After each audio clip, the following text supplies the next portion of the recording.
안녕하세요. 오늘 들려드릴 이야기는요, 정말 흥미진진하면서도 또 한편으로는 가슴이 먹먹해지는 그런 이야기입니다. 바로 조선왕조실록에 실제로 기록된 법이 외면한 정의를 자기 손으로 직접 집행해야만 했던 어느 아내들의 처절한 복수극에 대한 기록이에요. 본격적으로 시작하기 전에 우리 한번 이런 상상을 해볼까요? 만약에 내 가족이, 내 소중한 사람이 정말 억울하게 목숨을 잃었는데 법이 범인을 제대로 처벌하지 않고 그냥 침묵해버린다면, 여러분이라면 과연 어떻게 하시겠어요? 오늘 이야기는 바로 이 무거운 질문에서부터 출발합니다. 아니, 도대체 왜 이 여성들이 목숨을 걸고 직접 칼을 들어야만 했을까요? 그걸 이해하려면 먼저 당시 조선의 법이 얼마나 냉정하고 또 무서웠는지를 좀 알아봐야 합니다. 오늘 이야기의 가장 중요한 키워드가 바로 이 천살지죄라는 겁니다. 이게 무슨 뜻이냐면요. 아주 쉽게 말해서 나라 허락 없이 개인이 다른 사람을 죽이는 죄를 말해요. 그러니까 아무리 억울하고 아무리 타당한 이유가 있어도 개인이 사적으로 복수하는 건 국가 시스템의 근간을 흔드는 아주 무서운 범죄로 취급됐다는 거죠. 그런데 말이죠. 만약 그 국가가, 그 시스템이 내 억울함을 풀어주지 못한다면 어떻게 될까요? 바로 그때 사람들은 끔찍한 선택의 기로에 놓이게 되는 겁니다. 내가 중죄인이 될 걸 뻔히 알면서도 내 손으로 직접 칼을 드는 선택 말이죠. 자, 그럼 그 첫 번째 사례부터 한번 만나보시죠. 첫 번째 이야기는 숙종시대에 있었던 일입니다. 한 권력자를 향해서 한 아내와 딸이 복수의 칼날을 겨눠야만 했던 사건이죠. 경상도 삼가라는 곳에 홍방필이라는 선비가 살았어요. 이 사람이 진짜 오랜 고생 끝에 드디어 과거에 딱 급제를 해서 이제 인생 좀 피나 싶었는데 정말 허무하게 살해를 당하고 맙니다. 근데 여기서부터 이상해요. 관아에서 범인을 잡을 생각을 전혀 안 하는 거예요.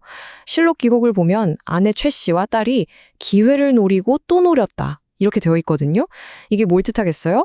그렇죠. 범인이 그 지역에서 힘 꽤나 쓰는 권력자였을 가능성이 아주 높다는 겁니다. 결국 이 모녀는요, 오랜 시간을 기다린 끝에 마침내 원수를 자기들 손으로 갚고 도망가지도 않고 아주 당당하게 자수를 합니다. 아마 이들의 마음속에는 이런 절박한 외침이 있었을 겁니다. 법이 지켜주지 못한 정의, 우리 손으로라도 바로 세우고야 말겠다는 정말 처절한 외침이었겠죠. 자, 이 사건이 한양까지 알려지니까 조정이 발칵 뒤집힙니다. 특히 성격 불같기로 유명했던 임금, 숙종이 가만히 있었을까요? 아니죠. 이것이야말로 의로운 복수다. 당장 저들에게 상을 내리고 충신, 효자, 연려를 기리는 정력까지 세워줘라. 이렇게 불호령을 내립니다. 백성의 억울한 마음, 즉 정의의 편에 선 거예요. 하지만 신하들은 전하 아니되옵니다 하면서 결사반대를 하죠. 아무리 그래도 이건 천살지죄입니다. 이런 선례를 남기면 나라의 법과 시스템이 전부 무너집니다. 이렇게 왕은 정의를, 신하들은 법을 외치면서 팽팽하게 맞선 겁니다. 그래서 결국 어떻게 됐을까요? 왕과 신하들은 아주 현실적인 타협점을 찾습니다. 공식적으로 상을 주고 기념비를 세우는 건 아무래도 법의 원칙에 어긋나니까 그건 하지 않는 대신에 이들을 사면해주고 평생 세금이나 나라에서 시키는 힘든 일, 즉 부역을 면제해주는 걸로 마무리가 된 거죠. 뭔가 좀 씁쓸하지만 정말 현실적인 결말 아닌가요? 자, 그런데요. 두 번째 이야기는 한층 더 대담하고 스케일이 더 커집니다. 이건 뭐 거의 한 편의 첩보 영화, 미션 임파서블 조선판이라고 할 수 있습니다. 이번에는 순조시대로 가보겠습니다. 함경도 영흥에서 장달룡이라는 사람이 지역의 하급관리, 그러니까 형리에게 맞아 죽는 사건이 터져요. 근데 진짜 기가 막힌 건 이 살인범이 자기가 일하는 관아 안에 쏙 들어가서 숨어버린 거예요. 이게 말이 되나요? 국가기관이 대놓고 범죄자를 비호하고 있었던 거죠. 남편의 아내였던 윤 씨, 과연 어떻게 했을까요? 정말 상상조차 하기 힘든 방법을 선택합니다. 바로 남장을 하고 직접 관아로 쳐들어간 거죠. 여러분 아시다시피 조선은 여성이 자유롭게 활동하기가 극도로 어려운 사회였잖아요. 그런 시대에 여자의 몸으로, 그것도 법과 권력의 심정부인 관아에 칼을 들고 잠입한다? 와, 이건 정말 목숨을 몇 번이고 내던진 작전이었던 겁니다. 그녀는 그 모든 제약을 뚫고 호랑이 굴로 제 발로 걸어 들어가서 남편의 원수를 자기 손으로 심판한 겁니다. 그녀 역시 천살지죄로 체포돼서 유배형을 선고받아요. 하지만 이번에도 조정의 반응은 빨랐습니다. 형식적으로는 법에 따라 벌을 내렸지만 거의 선고가 끝나자마자 바로 특별사면 조치를 내려준 거죠. 법을 어긴 건 명백한 사실이지만 그 행동의 이유를 도저히 외면할 수는 없었던 겁니다.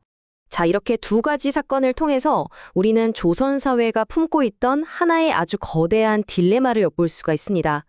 바로 개인의 정의와 국가의 법 사이의 충돌, 바로 이 문제 말이죠. 두 사건을 이렇게 나란히 놓고 보면 공통점과 차이점이 아주 명확하게 보이죠. 시대도 다르고 가해자도 달랐고 복수의 방법은 완전히 극과 극이었어요. 하지만 결국 사적 복수는 절대로 안 된다는 법의 원칙과 오죽했으면 저렇게까지 했을까 하는 인간적인 동정심 사이에서 당시 조정이 얼마나 깊이 고심했는지는 두 사건 모두에서 똑같이 드러납니다. 그리고 두 사건에서 아주 일관되게 나타나는 건 바로 신하들의 태도예요. 이들이라고 해서 피도 눈물도 없는 사람들은 아니었을 겁니다. 감정적으로는 아내들의 복수를 충분히 이해했겠죠. 하지만 법률가이자 행정가로서 그들은 원칙을 고수해야만 했던 겁니다. 만약 국가가 개인의 복수를 공식적으로 칭찬하고 상까지 준다면 법치 시스템 전체가 무너질 수 있다고 본 거죠. 결국 이 역사 속 사건들은 우리에게 아주 묵직하고 어쩌면 좀 무섭기까지 한 교훈을 남깁니다. 국가와 법이 제 기능을 하지 못하면 그 사회의 구성원들은 결국 스스로를 지키기 위해 가장 극단적인 방법을 선택하게 될 수도 있다는 것. 바로 그 점입니다. 자, 이제 이야기를 마무리할 시간인데요. 사실 이 딜레마는 비단 조선시대만의 이야기는 아닐 겁니다. 오늘 우리가 함께 살펴본 이야기의 핵심은 바로 이겁니다. 법의 잣대로 보면 그녀들은 명백한 살인범이에요. 하지만 당시 왕을 포함한 수많은 백성의 마음속에서는 어쩌면 그녀들이야말로 진짜 정의를 구현한 영웅이었을지도 모릅니다. 이 엄청난 간극, 이 괴리감, 바로 우리가 주목해야 할 지점인 거죠. 자, 이 이야기를 들으신 여러분의 생각은 어떠신가요? 법의 테두리를 넘어선 이 아내들의 복수는 과연 통쾌하고 의로운 정의였을까요? 아니면 그저 또 다른 폭력일 뿐인 무서운 사적 제재였을까요? 정답이 없는 이 질문에 대해 한번 깊이 생각해 볼 만한 시간이었습니다.